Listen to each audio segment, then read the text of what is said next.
اگر رزق عقل و دانش سے ملتا تو جانور اور بیوقوف زندہ ہی نہ رہتے۔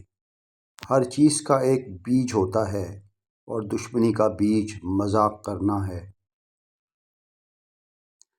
زبان سے نکلے ہوئے الفاظ جسم کو نہیں بلکہ روح کو زخمی کرتے ہیں۔ کوئی کمزور شخص تمہاری بے عزتی کرے تو اسے بخش دو کہ بہادروں کا کام معاف کر دینا ہے۔ اقتدار، طاقت اور دولت ملنے پر لوگ بدلتے نہیں بلکہ بے نقاب ہوتے ہیں۔ کسی کے منہ پر اس کی بے عزتی کرنا اسے قتل کرنے کے برابر ہے۔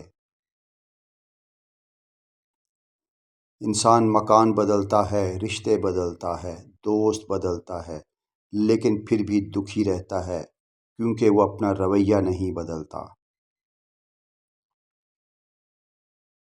تم جو گالی غصے یا مذاق میں دیتے ہو وہ تمہاری قبر کے لیے ایک بچھو بن جاتا ہے۔ حق بات کی پہلی نشانی ہے کہ اس کی ہمیشہ مخالفت ہوتی ہے۔ جس کی کوئی مخالفت نہیں وہ حق بات نہیں۔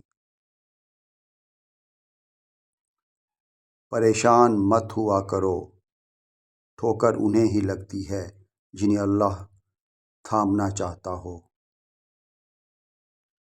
اگر تم اپنے تکبر کو توڑنا چاہتے ہو تو کسی غریب کو، مفلس کو سلام کیا کرو۔ ہزاروں لوگوں میں اس ایک کو عزیز رکھو جو تمہاری غیر موجودگی میں بھی تمہاری عزت پر کوئی داغ برداشت نہ کرے۔ اپنی زبان کو یوں محفوظ رکھو جس طرح سونا اور چاندی کو محفوظ رکھتے ہو۔ جو ذرا سی بات پر دوست نہ رہے سمجھ لینا وہ کبھی دوست تھا ہی نہیں۔ جو ظلم کے ذریعے عزت چاہتا ہے اللہ اسے انصاف کے ذریعے ذلیل کرتا ہے۔ بے شک مشکل کے ساتھ آسانی ہے، مشکل وقت پر صبر کرنا، بہتر وقت پر شکر کرنا مومن کی پہچان ہے۔ عقل مند ہمیشہ غم و فکر میں مبتلا رہتا ہے۔ جو دل دوسروں کی تکلیف دیکھ کر بے چین ہو جائے تو جان لو اس دل میں اللہ رہتا ہے۔ خوشی انسان کو اتنا نہیں سکھاتی جتنا غم سکھاتے ہیں۔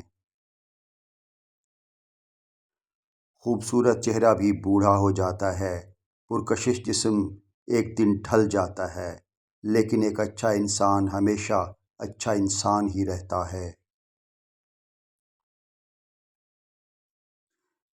جس آدمی کی زبان خراب ہو جاتی ہے اس کا نصیب بھی خراب ہو جاتا ہے۔ انسان کی تمام پریشانیاں دو باتوں کی وجہ سے ہیں: تقدیر سے زیادہ چاہنا اور وقت سے پہلے چاہنا۔ بدکار کی دوستی سے بچنا کیونکہ وہ تمہیں معمولی سی چیز کے بدلے میں بیچ دے گا۔ زیادہ سوچنا انسان کو ختم کر دیتا ہے، بس دعا کرو اور اللہ پر چھوڑ دو۔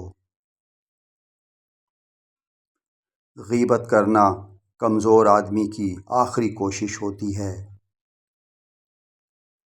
جب تمہاری مشکلات حد سے بڑھنے لگیں تو سمجھ لو کہ اللہ تمہیں کوئی بلند مقام دینے والا ہے۔ ایسا بہت کم ہوتا ہے کہ جلد بازی کرنے والا انسان نقصان نہ اٹھائے، اور ایسا ہو ہی نہیں سکتا کہ صبر کرنے والا ناکام ہو جائے۔ لوگوں کے اخلاق کے مطابق ان سے میل جول رکھو اور اعمال میں ان سے علیحدہ رہو۔ دنیا تمہیں اس وقت تک نہیں ہرا سکتی جب تک تم خود سے نہ ہار جاؤ۔ گھر میں غصہ ہونا گویا اسے ویران کر دیتا ہے۔ کسی کے ایمان کا اندازہ اس کے وعدوں سے لگاؤ۔ اسے اپنا راز کبھی مت بتاؤ جس کا کوئی راز تمہارے پاس نہ ہو۔ شک کو اپنے اوپر غالب مت آنے دو، ورنہ تمہیں دنیا میں کوئی ہمدرد نہیں مل سکے گا۔ برائی کو خود میں اور اچھائی کو دوسروں میں تلاش کرو۔ اگر توکل سیکھنا ہے تو پرندوں سے سیکھو کہ جب وہ شام کو گھر واپس جاتے ہیں تو ان کی چونچ میں کل کے لیے کوئی دانہ نہیں ہوتا۔